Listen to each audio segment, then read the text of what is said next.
조갑제 TV 시청자 여러분 안녕하십니까. 2024년 3월 20일 정오입니다. 국민의힘 한동훈 비상대책위원장은 오늘 황상무 시민사회 수석이 사퇴했고 이종섭 호주 대사는 곧 귀국한다면서 저희는 총선을 20여일 앞두고 절실하게 민심에 반응할 것이라고 자랑을 했습니다. 선동 세력과 맞서가지고 이종섭, 황상무 두 사람의 억울한 점을 적극적으로 방어해야 할 입장인데도 거짓 선동에 굴복해가지고 오히려 윤석열 대통령을 압박하고 그리하여 이룬 일을 자랑하고 있습니다. 박근혜 대통령이 세월호 사고 때 선동에 굴복해가지고 국가적 진실을 포기해가지고 해경 해체를 결정했다가 권력 붕괴의 도미노 현상을 초래해가지고 탄핵의 길을 갔던 일이 연상됩니다. 지지율 회복에는 아무 효과도 없을 것이고 윤석열 대통령의 감정을 건드려 한동훈이 자기 대통령이 되는 길도 좁혀버린 악수입니다. 한동훈과 국민의힘 그리고 팬클럽 보수는 이번 총선에서 저도 더럽게 지는 길을 선택했습니다. 장렬하게 지면은 재기할 수 있으나 이런 식으로 비겁하게 지면은 정신이 무너져 재기불능이 됩니다. 한동훈 위원장은 오늘 경기 안양에서 열린 현장선거대책위원회 회의에서 우리는 수도권 민심에 더 민감하고 책임감 있게 반응해야 한다. 손끝에 느껴지는 작은 온도까지도 무겁고 예민하게 받아들이고 기민하게 반응해야 한다고 했습니다. 그는 수도권 승리의 중요성은 굳이 설명하지 않아도 모두가 공감할 것이다. 수도권의 선택을 받지 못하면 선거 승리는 있을 수 없다. 저희가 승리하지 못하면 대한민국은 정말 암울한 시기를 맞게 될 것이라고 했는데 이미 경기, 인천, 서울까지 포함해서 이 수도권 전체에서 국민의 힘이 참패의 길로 가는 그런 여론 구조가 형성되고 있습니다. 이렇게 된 데는 황상무, 이종섭 두 사람의 발언 때문이 아닙니다. 두 사람의 발언 때문이라고 몰아붙이는 언론에 속아 넘어가서 국민의힘도 자신들의 무능을 두 사람에게 뒤집어 씌우고 있는데 이거는 자기 기만입니다. 뭐냐? 윤석열발 이른바 의료 대란이죠. 의과대학 정원을 갑자기 의사들과 충분히 논의도 하지 않고 60%를 늘리는 연간 2,000명을 늘리는 과격한 정책을 펴놓고 밀어붙이다가 한때 지지율이 올라갔으나 그 진상을 알게 되면서 의료 대란으로 악화되면서 지지율이 폭락하고 특히 중도층이 입안해가지고 윤석열 대통령의 무능, 오만에 질린 그 사람들이 보수를 이탈해가지고 아니 보수에서 입안해가지고 민주당 심지어 조국 혁신당 쪽으로 가고 있는 게 이번 사태의 본질입니다. 그런데 조선 문화, 동화, 중앙일보는 의료 대란에 대해서 윤석열 정부를 비판하지 않고 오로지 이종섭,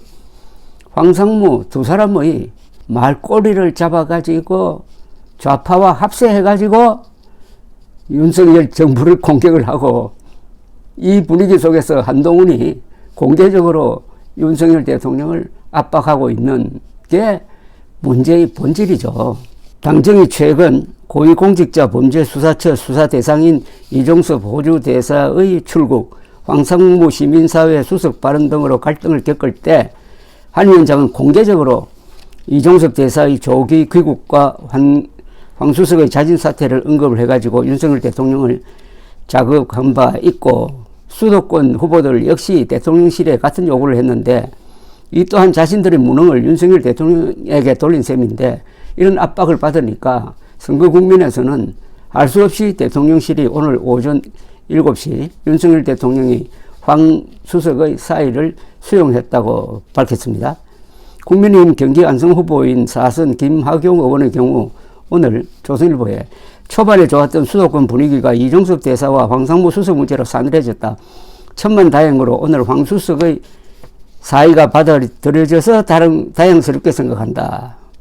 안타깝게도 국민은 이종섭 대사 문제에 대해 도피성 인사로 인식하고 있다. 이 대사의 조기 귀국을 촉구하기도 했는데 이후 이 대사의 조기 귀국 소식이 알려지면서 당정의 이종석, 황상무 문제는 갈등 봉합 국면으로 가는 모양새라는 게 조선닷컴이 보도인데, 이 김 의원이 하는 이야기도 선동 세력에 완전히 넘어가서 선동 세력 입장에서 이야기하고 있습니다. 이종석 전 국방장관에 걸린 혐의는 이거는 죄가 되지 않는 겁니다.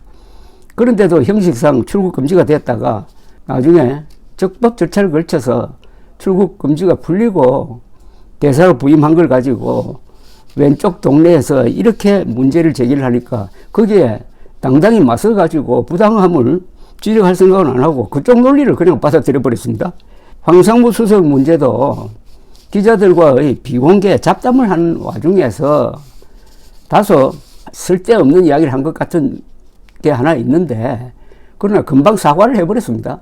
그러면 끝이죠. 그런데 그걸 키워가지고 지금 국민의힘이 민주당 세력의 장단에 맞춰가지고 놀아나면서 윤석열 대통령을 압박하니까 윤석열 대통령은 아마 자존심도 상하고 배신감도 느끼고 지금 심정이 복잡할 것이라고 생각합니다. 이게 선거 끝나면은 한동훈 위원장 쪽으로 향할 것이고, 한동훈 위원장은 공개적으로 윤석열 대통령을 짓밟고 표를 얻으려고 했다는 그런 인상을 받아서 아마 앞길이 그렇게 좋지 않을 것이라는 느낌이 자꾸 듭니다.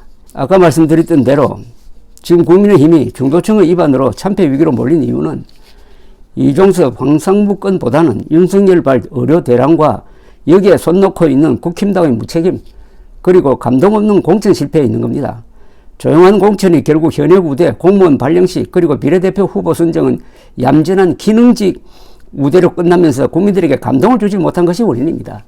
특히 국힘당이 보수 세력의 핵심인 의사 집단을 적대적으로 몰아붙인 윤석열 대통령을 말리지 못한 것이 의사들을 운동권 세력화하여 이들의 반격으로 중도층까지 이 정부의 오만 독선 무능에 절망해가지고 일부는 민주당, 조국당으로 돌도록 한 겁니다. 한 위원장은 저희는 여러 가지 찬반 논란이 있었고 아직 후폭풍도 있지만 국민 눈높이에 맞지 않는 과거 발언에 대하여 국민 지적이 있을 경우 과감하게 정리하고 교체했다고 또 자랑을 했습니다. 자기의 비겁함을 자랑하면은 이게 저도 더럽게 겁니다. 국민의힘은 막말 논란이 일었던 도태우, 장해찬 후보의 공천을 취소했고 강성 지지층의 반발을 겪고 있지만은 민주당은 그러지 않다는 뜻인데, 도태우의 경우는 부정선거론자로서 활동한 점에서 처음부터 공천 대상에서 제외했어야 했는데 한동훈의 이해할 수 없는 음모론 편들기 때문에 일이 꼬인 겁니다. 2020년 총선 때도 미래통합당은 막말도 아닌 것을 반대 진영에서 막말이라고 선동하니까 차명진, 김대호 후보를 투표일 직전에 사퇴시켰는데 참패를 막지 못했습니다. 여러 가지 점에서 국힘당은 4년 전 패배의 모습을 닮아가고 있습니다. 이렇게 지면은 보수 세력도 그리고 국민의힘도 더럽게 지는 꼴이 돼가지고 정신적으로 망가져서 재기 불능이 될 가능성이 있습니다. 저도 당당하게 져야 재기가 가능한 법입니다. 감사합니다.